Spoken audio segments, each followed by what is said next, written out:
Говорят, скупой платит дважды.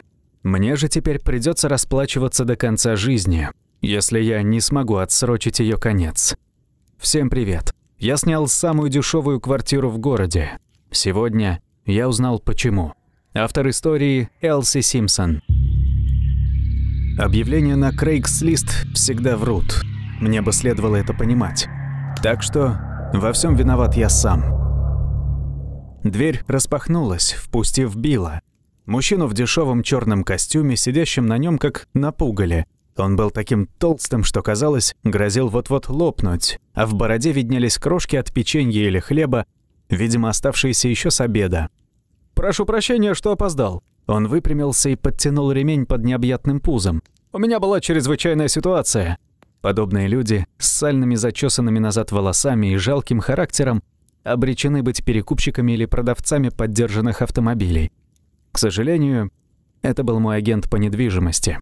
Он повел меня на экскурсию по квартире. Захудалое место, конечно, но ничего особенного.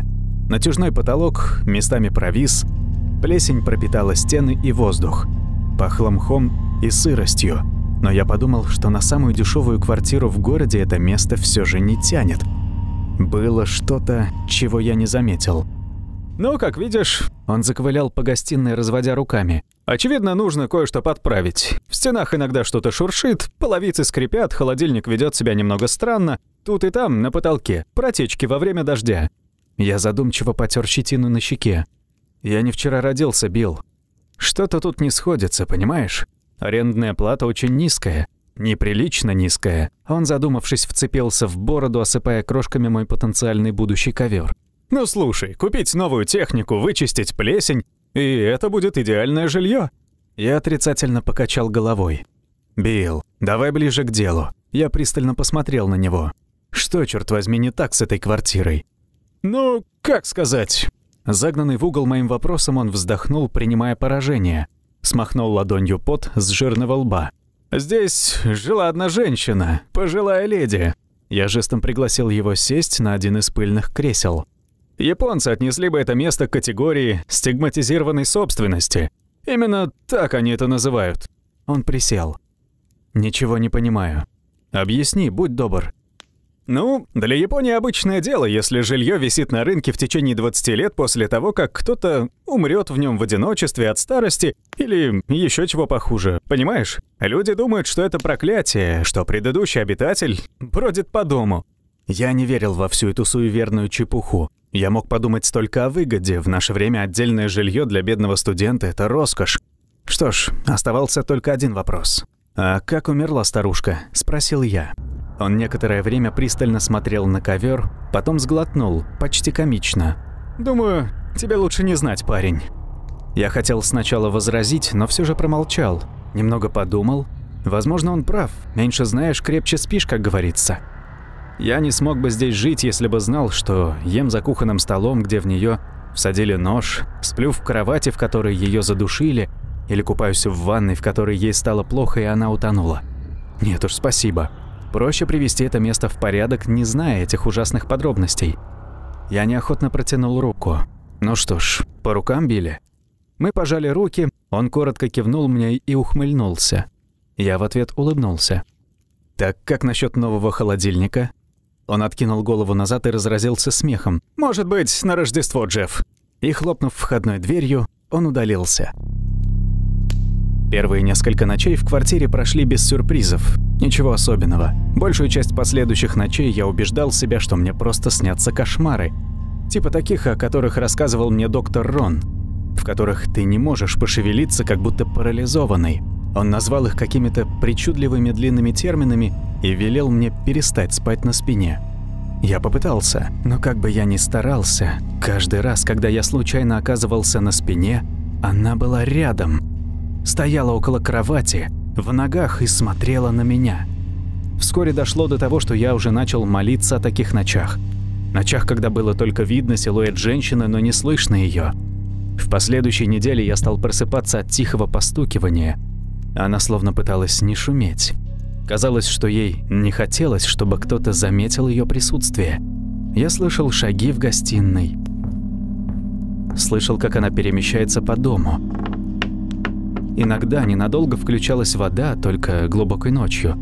Как будто кто-то набирал в стакан воду, чтобы попить.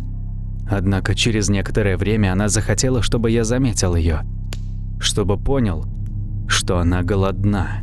В тот вечер я осознал, что она живет в стенах. Я читал в спальне, облокотившись на спинку кровати. Дождь бился в оконное стекло, размывая крупными каплями шумный городской пейзаж. Я затянулся, выдохнул дым и отмахнулся от серого дыма, клубящегося над страницами. Что-то постучалось в стену около моей спальни. Звук доносился то ли из гостиной, то ли из кухни. Я положил книгу и вскочил с постели. В коридоре было темно и тихо, если не считать шума дождя. «Кто здесь?» – крикнул я. Тишина. Я медленно и осторожно двинулся вперед по коридору в сторону гостиной. Комната смердела. В воздухе стоял тошнотворный запах гниения и кислого дыхания. В сыром кухонном закутке слабый свет падал на старомодную плитку. Холодильник был открыт. Я мог бы поклясться, что закрывал его перед уходом с кухни. Когда шум дождя немного стих, мои уши уловили звук льющейся из крана воды. Сопровождаемый скрипом старых половиц, я вошел в кухню. Пусто. Я выключил воду и закрыл дверцу холодильника. Какое-то время смотрел на него, и во мне зрело зерно сомнений. Неужели я просто настолько невнимательный? Свет выключен. Я осмотрел гостиную и кухню. Все в порядке. Джефф, неряшливый ты сукин сын. Я ухмыльнулся своей оплошности. Утром надо было купить свежее молоко, кажется, старое испортилось. Но какое-то странное чувство заставило меня остановиться в коридоре и прислушаться. Я почувствовал, что позади меня что-то или кто-то был. Я ринулся по коридору в спальню, захлопнул дверь и бросился на кровать, укрывшись с головой одеялом. Какое-то время я просто пытался отдышаться. Стук доносился сразу отовсюду. Она была в стенах. Учащенное сердцебиение отдавалось в голове. Я слышал ее даже через дверь своей спальни, даже через подушку, плотно прижатую к ушам. «Пожалуйста, просто уходи! Иди к черту, я тебе сказал!» Неожиданно наступила тишина. Какое-то время я лежал, уткнувшись в подушку, не в силах заснуть. Но усталость в конце концов взяла верх, и я провалился в глубокий сон, похожий на бред или лихорадку. Однако в последующие дни дела в квартире стали еще хуже. Гораздо хуже. В один из дней я позвонил Розе, моей девушке, и мы договорились о свидании. «Встретимся в 9». Я разговаривал по мобильному телефону, расчесываясь перед зеркалом в спальне. «Да, отлично. Тогда увидимся. Целую тебя, моя сладкая». По дороге в ванную я напевал веселую мелодию. Если бы это была сцена из романтической комедии, то мой персонаж шел бы пружинистой походкой. А может, так оно и было на самом деле. После я направился на кухню, думал, что немного перекушу перед ужином с Рози, чтобы не выглядеть нелепо и чересчур голодным. Ничего такого. Стоял прекрасный тихий полдень. В окна лился ярко-желтый солнечный свет. В такие дни нетерпеливые горожане перестают беспрестанно сигналить на улице, останавливаются понюхать розы и позволяют птицам петь свою песню. На кухне я чуть не упал, споткнувшись об отколотый кусок плитки. Выругался, поднял глаза, и мое сердце замерло. Холодильник опять открыт. Просто небольшая щель. Мои челюсти сжались, птицы смолкли. Сейчас я мог слышать только свист вырывающегося из моей груди дыхания. Яблоко, за которым я шел, оказалось гнилым, а на его мякоти виднелся потемневший след от укуса. Что еще за хренотень? Я пригляделся и окончательно потерял аппетит. Яблоко как будто пронизывали длинные пряди черных волос. Вздрогнув, я выронил его. Оно прокатилось по полу и остановилось в углу кухни. Из места укуса вывалился осколок зуба. Вечером я набрал Рози, и вместо ресторана мы договорились сходить в кино. Не сомневайтесь, я позвонил Биллу, моему агенту по недвижимости, насчет происходящего в квартире. Думаю, вы догадываетесь, как прошел разговор. Я должен был решать свои проблемы самостоятельно. Несколько дней спустя я решил дождаться ее.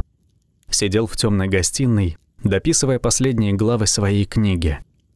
Хотя, когда специально ждешь чего-то подобного, оно редко происходит. Они появляются, когда меньше всего этого ожидаешь. Зевнув, я встал со стула и направился на кухню. Чай с лимоном, немного хлеба с маслом, может быть, сэндвич с салатом. В животе у меня заурчало. Вдруг я замер посреди кухни. Вот оно. Снова. Каково это — бояться в собственном доме? Отчетливый звук. Чей-то длинный коготь сталкивается с пластиком. Я нащупал холодную металлическую ручку холодильника. Мне отчаянно не хотелось заглядывать внутрь. Я пытался заверить свой налившийся свинцом желудок, что там не ждет ничего ужасного, но в глубине души сам в это не верил. Все звуки стихли. Я закрыл глаза и сделал глубокий вдох. С леденящим душу скрипом я и открыл дверцу. Лампочка внутри холодильника не зажглась. Стоя, я мог видеть только верхнюю полку. Внутри было пусто, не считая пары рыбных консерв и гнилых овощей. Я вытер потную ладонь о штанину и наклонился, чтобы осмотреть нижние полки. Там было пусто, но пахло гнилью и кислятиной, как в грёбаном мусоровозе. Я протянул руку, чтобы пошарить на нижней полке, и наткнулся в темноте на что-то волосатое и мягкое, похожее на мерзкий сгнивший кокос. Я отступил. Ничего не было видно, но я ощущал, как лохматый комок волос обвивает мою ладонь, лезет между пальцами, липнет к руке, как мокрая кухонная губка. Она никогда не жила в стенах. Ледяной хваткой она вцепилась в моё запястье. Я вскрикнул и попытался вырваться. Тело старухи было перекручено и неестественно согнуто в суставах. Одна нога была перекинута назад через плечо, другая упиралась ей в челюсть. Она смотрела на меня из холодильника, медленно подтягиваясь по моей руке, как акробат, пытающийся вылезти из тесного ящика по толстой веревке. Я сглотнул кислую слюну, стараясь не блевануть. Тараканы лезли из ее раскрытых губ и расползались по всему лицу, как лесной пожар. Старуха ухмыльнулась, клацнула зубами, зажимая одного из тараканов тем местом, где раньше был зуб, и раздавила его с тошнотворным хлопком. Личинки лезли из-под ее мясистой кожи, падая на мою потную руку дьявольским дождем. Холодные, цепкие пальцы сомкнулись на моем предплечье, потом на бицепсе и тянули, тянули, тянули. Я отклонился назад, пытаясь сохранить равновесие, и попятился, упершись подбородком в холодную дверцу холодильника. Наконец, я дернул достаточно сильно, чтобы сбросить ледяную хватку разлагающихся рук, упал на пол и в ужасе отполз прочь. А она смотрела на меня сквозь редкие серебристо-графитовые пряди волос. Две поблескивающие белые глазницы над широкой отвратительной улыбкой. Я пинком захлопнул дверь и откинулся на пол, тяжело дыша. Во рту был привкус желчи. Кулак, наконец, разжался, и я выронил клок жестких волос, который случайно выдернул из ее головы. С той встречи прошло уже много ночей. Билл по-прежнему сдает мне квартиру.